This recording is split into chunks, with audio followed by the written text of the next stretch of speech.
SB online একাডেমিতে সকলকে স্বাগতম। আমি সুমন আছি তোমাদের সাথে।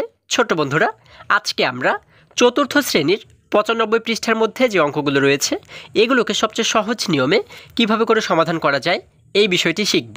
চলো তাহলে শুরু করা যাক। বন্ধুরা, আমরা যদি 95 পৃষ্ঠার একদম উপরে লক্ষ্য করি, এখানে 8.6 বলা হয়েছে সাধারণ হর খুঁজে বের করা। দেখো, একটু নিচে লক্ষ্য করলে আমরা কিন্তু এখানে একটি প্রশ্নবোধক চিহ্ন দেখতে পাচ্ছি।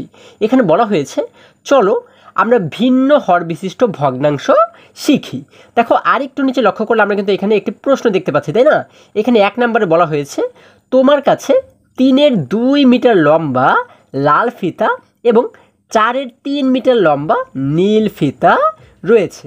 আচ্ছা, আমাদেরকে বলা হয়েছে কি তোমার কাছে 3 2 মিটার লম্বা একটি লাল ফিতা রয়েছে এবং 4 3 মিটার লম্বা একটি নীল ফিতা রয়েছে।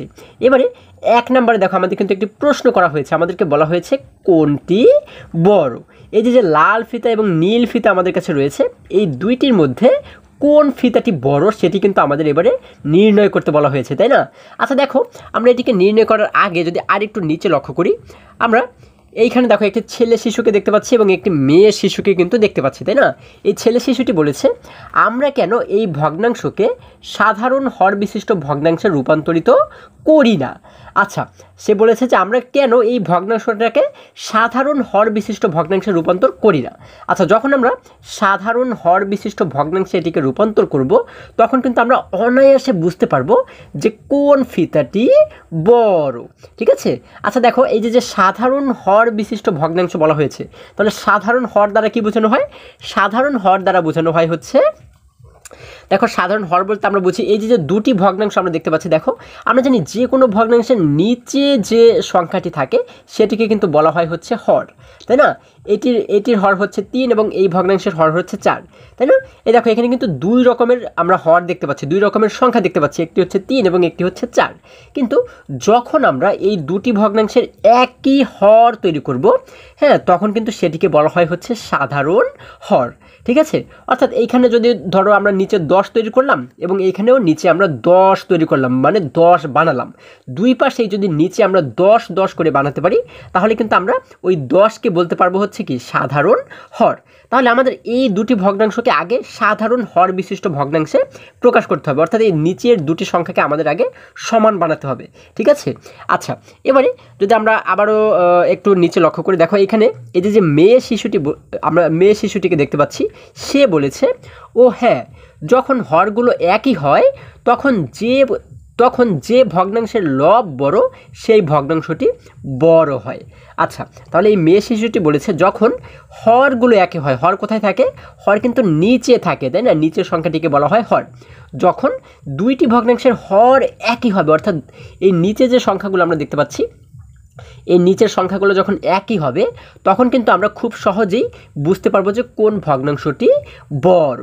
আচ্ছা, এবারে আমরা শুরুতে যে কাজটি করব, আমরা কিন্তু এই দুটি ভগ্নাংশকে সমহর বিশিষ্ট ভগ্নাংশে প্রকাশ করব, বা সাধারণ হর বিশিষ্ট ভগ্নাংশে কিন্তু আমরা প্রকাশ করব। ঠিক আছে? আচ্ছা দেখো, আমরা দেখতে পাচ্ছি আমাদের কাছে যে লাল ফিতাটি ছিল সেই ফিতাটি হচ্ছে কতটুকু? 3 2 মিটার, এবং নীল ফিতাটি ছিল হচ্ছে 4 3 মিটার। ঠিক আছে? দেখো, আমরা কিন্তু এই উপরে হচ্ছে লাল ফিতাটিকে লিখলাম এবং নিচে কিন্তু নীল ফিতাটির যে ভগ্নাংশ সেটিকে আমরা লিখলাম। এখন এই দুটির, এই যে নিচে আমরা 3 দেখতে পাচ্ছি, এখানে নিচে আমরা 4 দেখতে পাচ্ছি, এই দুটিকে আমরা এবারে একই সমান বানাবো। ঠিক আছে? আচ্ছা, একই সমান আমরা কিভাবে করে বানাতে পারি? আমরা যে কাজটি করব সেটি হচ্ছে, দেখো একটি সহজ পদ্ধতি কিন্তু রয়েছে। সহজ পদ্ধতিটা হচ্ছে, এই নিচে যে 3 এবং 4 রয়েছে, এই দুটির যদি আমরা লসাগু নির্ণয় করি, তাহলেই কিন্তু আমরা পেয়ে যাব যে আমরা এই নিচে কিভাবে করে একই সংখ্যা পেতে পারি, মানে একই রকম সংখ্যা আমরা বানাতে পারি। দেখো, 3 এবং 4-এর যদি লসাগু আমরা বের করি, আমরা জানি 3 এবং 4-এর লসাগু কিন্তু হবে 12, তাই না? 4 হবে 12। তাহলে আমরা কিন্তু এইভাবে করে খুব সহজে বুঝতে পারি যে আমরা যখন নিচের ভগ্নাংশটাকে একই রকম সংখ্যা বানাবো, তখন আমাদের নিচে কত হতে পারে। ঠিক আছে? আমাদের কিন্তু 12 হবে। আচ্ছা, এবারে দেখি আমরা 12 বানাতে পারি কিনা। আমরা প্রথমে কি করব? আমরা প্রথমে এই 2-এর সঙ্গে যদি 2কে গুণ করি, দেখো আমরা উপরের সংখ্যার সাথেও 2কে গুণ করব, নিচের সংখ্যার সঙ্গেও কিন্তু 2কে গুণ করব। ঠিক আছে? 2-এর সঙ্গে যদি আমরা 2কে আরও 2কে গুণ করি, তাহলে 2 দুগুণ হয়ে যাবে 4, তাই না? এই দেখো, এইখানে কিন্তু আমরা দেখতে পাচ্ছি 4। 2 দুগুণ হয়ে গেল 4। এখন আমরা যেহেতু উপরের সংখ্যাকে 2 দ্বারা গুণ করেছি, তার মানে নিচের সংখ্যাটিকেও কিন্তু আমরা 2 দ্বারাই গুণ করব, তাই না? তাহলে 3কে 2 দ্বারা গুণ করলে হয় 3 দুগুণ 6, আমরা নিচে লিখেছি 6। আচ্ছা, এবারে দেখো আমরা এবারে কী করব, এই 2কে আমরা এবারে 3 দ্বারা গুণ করব। এখানে তো আমরা 2 দ্বারা গুণ করেছি, তাই না? এবারে আমরা 3 দ্বারা গুণ করব। 3 দ্বারা যদি আমরা গুণ করি, দেখো এই 2কে যদি আমরা এবারে 3 দ্বারা গুণ করি তাহলে কত হবে? এই দেখো 2কে 3 দ্বারা গুণ করলে হয় 3 দুগুণ 6। এই যে আমরা কিন্তু এখানে দেখতে পাচ্ছি 6 রয়েছে, তাই না? আবার একই রকমভাবে এই 3কেও কিন্তু আমাদের 3 দ্বারা গুণ করতে হবে। তাহলে এই 3কেও যদি আমরা 3 দ্বারা গুণ করি তাহলে কত পাবো? আমরা পাবো হচ্ছে 3 3 9। দেখো এই 3কে যদি আমরা আবারও 3 দ্বারা গুণ করি তাহলে কত পাবো? আমরা পাবো হচ্ছে 3 3 9। এইখানে কিন্তু আমরা দেখতে পাচ্ছি 9 রয়েছে, তাই না? এবার আমরা কি করব, এই দুটি সংখ্যাকে এবার আমরা 4 দ্বারা গুণ করে দেখবো যে কত হয়, ঠিক আছে? আচ্ছা, দেখো এই 2কে যদি আমরা এবারে 4 দ্বারা গুণ করি, দেখো 2কে যদি আমরা এবারে 4 দ্বারা গুণ করি তাহলে কত হয়? আমরা জানি 4 এবং 2কে গুণ করলে হয় 4 দুগুণ 8, আমরা কিন্তু উপরে পাচ্ছি 8, তাই না? এবার একই রকমভাবে এই 3কেও যদি আমরা 4 দ্বারা গুণ করি, আমরা কিন্তু একই সংখ্যা দ্বারাই উপরের সংখ্যা এবং নিচের সংখ্যা দুটিকেই গুণ করবো, তাই না? আচ্ছা, এবারে 3 দ্বারা 4কে গুণ করলে কথা হয়, হ্যাঁ আমরা জানি 3 4 12। দেখো এই নিচে কিন্তু আমরা দেখতে পাচ্ছি 12 রয়েছে, তাই না? আচ্ছা, আমি কিন্তু তোমাদেরকে বলেছি যে আমাদের এই নিচের সংখ্যাটি কিন্তু 12 হবে, তাই না? যেহেতু 3 এবং 4 এই দুটির আমরা প্রথমে লসাগু নির্ণয় করব। লসাগু 3 এবং 4-এর লসাগু আমরা পাই হচ্ছে 12। তার মানে আমরা কিন্তু এই 12 পর্যন্ত এসে থেমে যাব, ঠিক আছে? আমাদের কিন্তু আর কোনো এখানে ভগ্নাংশ তৈরি করার দরকার নেই, ঠিক আছে? আচ্ছা, আমরা নিচে যেহেতু 12 পেয়ে গেছি, এবার আমরা এই যে 4-এর 3 দেখতে পাচ্ছি, এইখানে আমাদের নিচে কিন্তু 12 বানাতে হবে, ঠিক আছে? আচ্ছা, দেখো আমরা কীভাবে করে 12 বানাবো। আমরা প্রথমে 3-এর সঙ্গে যদি 2কে গুণ করি এবং 4-এর সঙ্গে যদি আমরা 2কে গুণ করি, অর্থাৎ এই দুটি সংখ্যাকে যদি আমরা 2 দ্বারা গুণ করি, দেখো 3-এর সঙ্গে 2কে গুণ করলে হয়ে যাবে 3 দুগুণ 6, আমরা উপরে কিন্তু দেখতে পাচ্ছি 6। আবার 4-এর সঙ্গেও যদি 2কে গুণ করি তাহলে হয়ে যাবে 4 দুগুণ 8। দেখো আমরা কিন্তু এইখানে দেখতে পাচ্ছি 8। আচ্ছা, আমাদের কিন্তু শেষে অর্থাৎ নিচে কিন্তু 12 বানাতে হবে। এখনও কিন্তু আমাদের নিচে 12 হয়নি। তার মানে এবার আমরা কি করতে পারি, 3-এর সঙ্গে যেহেতু আমরা 2কে গুণ করেছি, এবার আমরা 3কে গুণ করব। এই 3-এর সঙ্গেও 3কে গুণ করব এবং 4-এর সঙ্গেও কিন্তু আমরা 3কে গুণ করব। এই দেখো 3-এর সঙ্গে 3কে গুণ করলে হয় 3 3 9। এই দেখো উপরে আমরা লিখে দিলাম 9, এবং 4-এর সঙ্গে যদি 3কে গুণ করি তাহলে কত হয়ে যাবে? হ্যাঁ, আমরা জানি 4 এবং 3কে গুণ করলে হয় 4 12। দেখো এইখানে কিন্তু আমরা নিচে দেখতে পাচ্ছি 12, তাই না? আচ্ছা, এখন আমরা কিন্তু এই নিচেও 12 পেয়ে গেলাম, আবার এই নিচেও কিন্তু 12 পেয়ে গেলাম। এখানে আমরা পাচ্ছি 12 এর 8 এবং এখানে পাচ্ছি 12 এর 9, তাই না? তাহলে আমাদের কিন্তু এবারে এই দুটি ভগ্নাংশেরই নিচে 12 এবং 12 হয়ে গেল, অর্থাৎ একই রকম কিন্তু সংখ্যা আমাদের হয়ে গেল। তাহলে এই যে ভগ্নাংশগুলো আমরা তৈরি করলাম, এগুলোকেই কিন্তু বলা হয় সাধারণ হর বিশিষ্ট ভগ্নাংশ, তাই না? বা সমহর বিশিষ্ট ভগ্নাংশ, আমরা যাই বলি না কেন। এখন দেখো এই যে আমরা 3-এর 2 আমরা কিন্তু দেখেছি, প্রশ্নে কিন্তু আমাদের রয়েছে, বলা হয়েছে লাল ফিতাটির দৈর্ঘ্য হচ্ছে 3-এর 2 মিটার। তাহলে এখন এই 3-এর 2 মিটারকে কিন্তু আমরা বলতে পারি 12 এর 8 মিটার, কারণ এটির যে অর্থ এটিরও কিন্তু ঠিক সেই একই অর্থ। আবার নীল ফিতাটির দৈর্ঘ্য হচ্ছে 4-এর 3 মিটার, আমাদের প্রশ্নে বলা হয়েছিল, তাই না? তাহলে এই যে 4-এর 3 মিটার, এটিকে কিন্তু আমরা এবার বলতে পারি 12 এর 9 মিটার। তাহলে এই দুটির কিন্তু একই অর্থ। দেখো এখানে কিন্তু আমরা এই জন্য লিখেছি, প্রথমে পেয়েছি 12 এর 8, আমরা লিখলাম 12 এর 8, এবং তারপরে পেয়েছি 12 এর 9, আমরা এই পাশে লিখলাম 12 এর 9। এখন এই দুটির ভিতরে কোনটি বড়? দেখো আমরা কিন্তু খুব সহজেই এটির দিকে লক্ষ্য করলে কিন্তু আমরা খুব সহজেই বুঝতে পারছি। এখানে হচ্ছে 12 এর 9, মানে 12 ভাগের 9 ভাগ, এবং এটি হচ্ছে 12 ভাগের 8 ভাগ, এবং এটি হচ্ছে 12 ভাগের 9 ভাগ। তাহলে 8 বড় নাকি 9 বড়? আমরা কিন্তু অবশ্যই জানি 8-এর চাইতে 9 বড়। তার মানে কিন্তু আমরা বুঝতে পারি এই ভগ্নাংশটি বড়, তাই না? দেখো এই যে চিহ্নটি আমরা দেখতে পাচ্ছি, এই চিহ্ন দ্বারা কিন্তু আমরা বুঝিয়েছি যে 12 এর 8-এর চাইতে 12 এর 9 বড়, তাই না? আশা করি সকলে তোমরা খুবই সহজেই বুঝতে পেরেছো। এই দেখো এখন এই যে ভগ্নাংশ দুটি আমরা লিখেছি, এই ভগ্নাংশটাকে আমরা এবারে কী করলাম, আমাদের প্রশ্নে যেহেতু বলা হয়েছে 3-এর 2, এই যে 12 এর 8 আমরা এখানে তৈরি করেছি, এটি পেলাম কোত্থেকে? আমরা এটি পেয়েছি কিন্তু 3-এর 2 থেকে, তাই না? যার কারণে এই 3-এর 2কে আমরা এখানে লিখলাম, এটির পরিবর্তে আমরা লিখলাম সুতরাং 3-এর 2। এরপরে এই বড় চিহ্নটি আমরা দিলাম, অর্থাৎ ওর চাইতে বড় হচ্ছে কে? এই যে 12 এর 9 পেয়েছি আমরা কোথা থেকে? এই 4-এর 3 থেকে। এই 4-এর 3কে আমরা এখানে লিখে দিলাম। আমরা কি লিখলাম? সুতরাং 3-এর 2 এর চাইতে বড় হচ্ছে 4-এর 3। অর্থাৎ আমরা কিন্তু এবারে বলতে পারি এই যে 4-এর 3 এটি হচ্ছে কোন ফিতা? লাল ফিতা নাকি নীল ফিতা? এটি কিন্তু নীল ফিতার দৈর্ঘ্য, তাই না? আমরা কিন্তু তাহলে বলতে পারি যে নীল ফিতাটি বড়। দেখো এখানে কিন্তু আমরা দেখতে পাচ্ছি নীল ফিতাটি বড়। দেখো কত সহজে আমরা এটিকে সমাধান করে ফেললাম। আশা করি সকলেই তোমরা খুব সহজেই বুঝতে পেরেছো। এবারে যদি আমরা আরেকটু নিচে চলে যাই, দেখো এখানে 2 নম্বর আমাদের বলা হয়েছে দৈর্ঘ্যের পার্থক্য কত।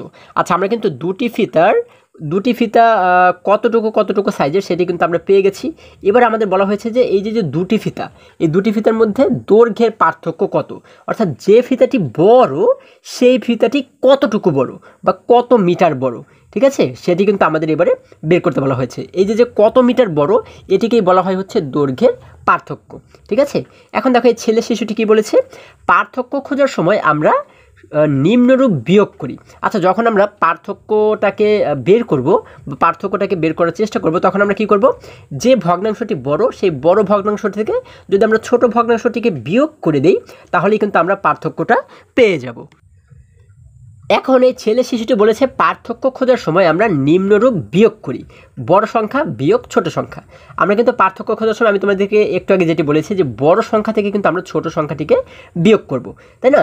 এখন বলা হয়েছে কি, কিন্তু আমরা 4-এর 3, এটি কিন্তু বড়, নীল ফিতা যেহেতু বড় যার কারণে এই 4-এর 3কে কিন্তু আমরা শুরুতে লিখলাম। এই 4-এর 3 থেকে আমরা বিয়োগ করবো হচ্ছে 3-এর 2, তাই না।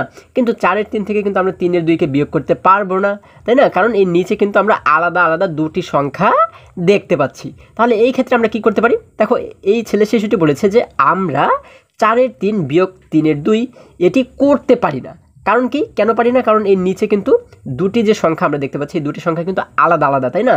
আচ্ছা, এখন তাহলে আমরা কি করব। আচ্ছা, এবারে বলেছে যে এখন তাহলে আমরা কি করব। এবারে যদি আরেকটু নিচে লক্ষ্য করি, দেখো এখানে আমরা কিন্তু সেই মেয়ে শিশুটিকে আবারও দেখতে পাচ্ছি, তাই না। এই মেয়ে শিশুটি কি বলেছে, অপেক্ষা করি।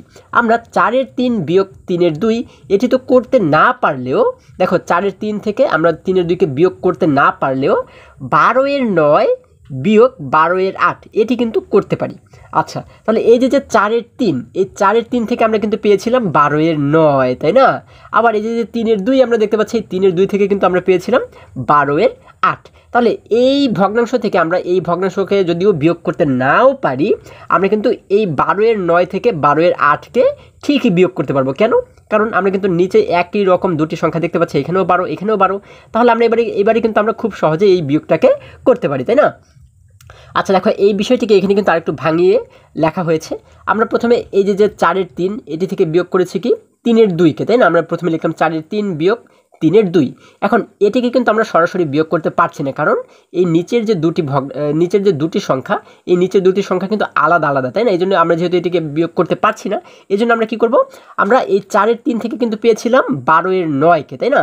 আমরা এখানে একটু সমান চিহ্ন দিয়ে আমরা 4-এর 3-এর পরিবর্তে লিখলাম হচ্ছে 12-এর 9, এবং এই মাঝখানে যে বিয়োগ রয়েছে এই বিয়োগটাকে এখানে একই রকমভাবে রেখে দিলাম। এরপরে এই যে 3-এর 2, এই 3-এর 2-এর পরিবর্তে আমরা পেয়েছি কি 12-এর 8, তাই না। আমরা এখানে দেখো একটি বিয়োগ দিয়ে আমরা লিখলাম 12-এর 8।